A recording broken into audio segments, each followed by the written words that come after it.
Thanks for watching. Today I brought out my Winchester Model 94. This one here is another pre-60. The reason I brought it out is I'm going to refinish the stock on it. Stock's, for the age of the gun, stock's actually in pretty good condition. It's got its dings in it. The reason I want to refinish the stock is it's unmatching stock. It's always been, and I've never liked it. So looks like the grate is different here than it is here, the grading on it. So what I'm going to do is I'll pull it apart, sand it down, and see if I can't have them match a little bit better than that.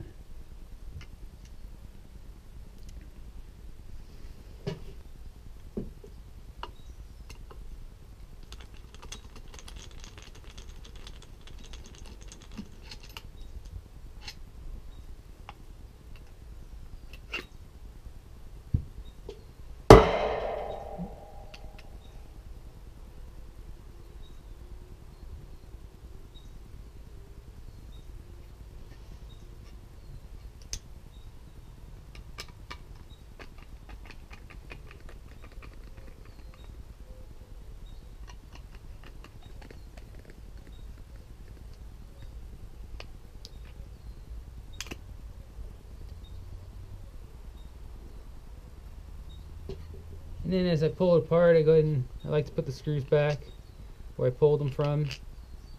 Make sure I don't lose them, and I just put them aside there.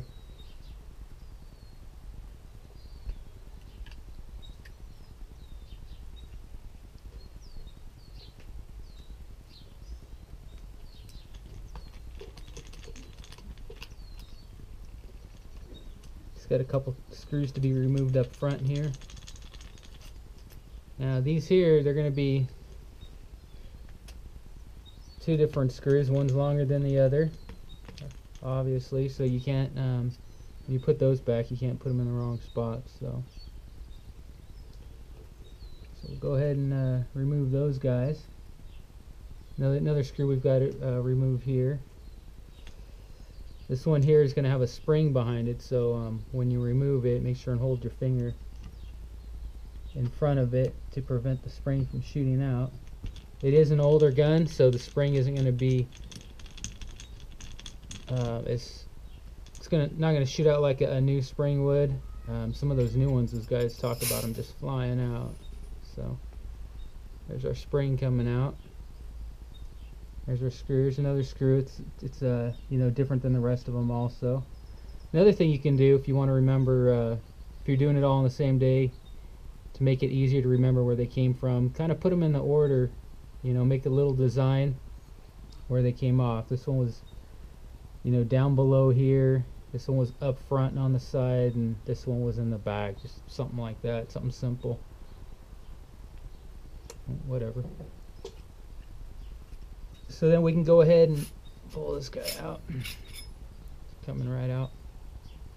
Set it aside. And your stock's going to come off. Then you have this little plug right here. You saw it came off with it. Just goes right back in there with that. So here's the other one. I'm all good for the buttstock of it, the color of it and all, but this one's brighter. It's like, not that it's really bright, but it's a lighter color, and it almost looks like it's not real wood, but it's real wood. So see if you get a better comparison there looking at them.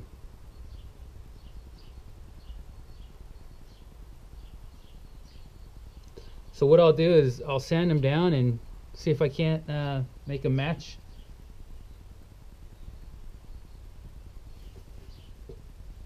Alright, so I got everything put aside that I don't need to sand. And I'm going to start out using 80 grit sandpaper, and I'll also be using my palm sander. I end up putting a light pressure on it because I don't want to dig into the wood at all. Shouldn't take much to take it off. So after hitting it with the palm sander with the 80, I'll go to 100 grit and I'll be hand sanding it. So get started.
Okay, so when I started sanding this, nothing was coming off. And so I kind of continued to go at it, and it looks like someone sealed the stock at one time with something. I'm not sure what it is, but if you can look, you can see the difference, and you can see right in between whatever it is, the seal that they put on there, there is real wood under it. I don't know why they did that. If they thought it was, I guess it's more durable. As for scratching and whatnot, the dents, the dings and dents, they still go into it. But I knew this part of the stock here didn't look like fake wood to me, but this did. I always thought, you know, it looks like fake wood, you know, but I never heard of fake wood being made, you know, or in place of the stock, except for the synthetic stock that's made. So I'm going to go ahead and continue sanding at this. And instead of starting out hitting it with the 80 grit, I had to start with the 60. When I was hitting it with the 80 grit, I had to really put a lot of pressure to it, and not a lot was coming off. So I started with the 60. I don't have to put a lot of pressure to it, and it comes off a lot easier. So I'll be going from the 60 to the 80. Alright, so I've sanded it all down.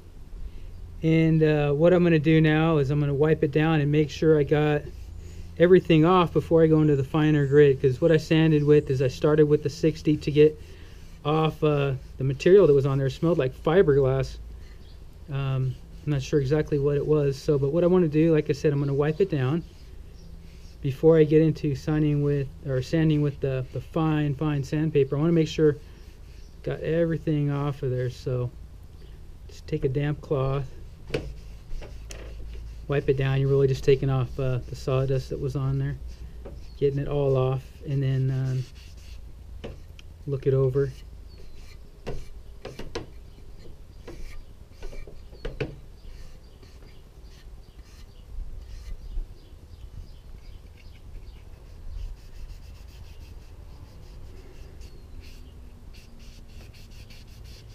This also gives you an idea. If you were just going to put a clear coat on it, it gives you an idea of what it would look like after putting the clear coat on it. But for this one here, I'm going to actually darken the wood. So I did another one. With that one, I had filled in some holes that were on it, and all I did was put a clear coat on there.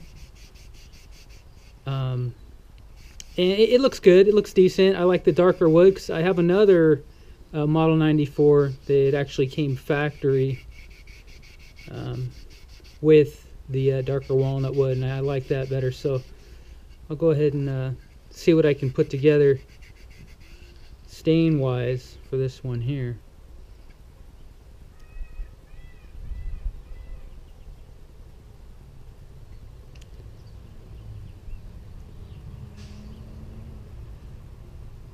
So far it's looking good. Looks like I got everything. Areas like this here, you want to wait till they fully dry and be sure, because if you did leave something on there, it will affect, not necessarily, you know, the stain. I mean, it would affect it in some way, but not as much as putting a clear coat on it.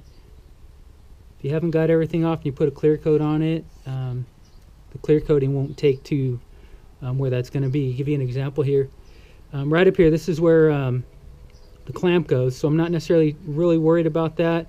It's as close as I could sand to it, so that there is going to stay. So I'm not even worried about that taking to the, you know, the clear coat. It's going to be covered up. Another thing, if you go to sand, you know, Model 94, something that does have a tight fit in here, what you'll end up doing is you're sanding against the grain, which is okay to start with. Just make sure you go with the grain to fix what you were doing wrong when you were sanding against it. So just a little tip of advice if you're not too familiar with sanding or working with the wood.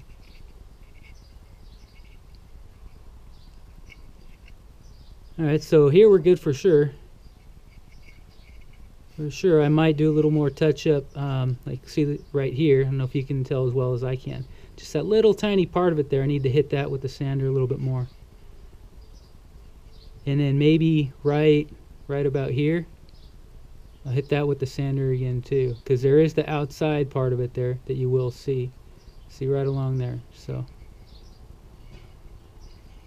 and then yeah, no, that's all right.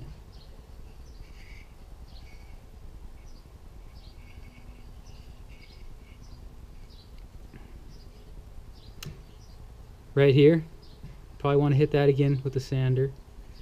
Right here, right here. So first I couldn't see it. Right here I might hit that a little bit. So that's why it's really good to wipe it down with the damp rag and take a second look at it, because if you say you got into you know, the finer sandpapers and whatnot, and then you saw that, you'd be starting over. I mean, you could try and get it out with a really fine sandpaper, but if it didn't come out, you'd be starting over with the rougher grit sandpaper and working your way back. So yeah, so I got to get all around here. So all right, so I'll get that, and then I'll start sanding it with the finer grit sandpaper.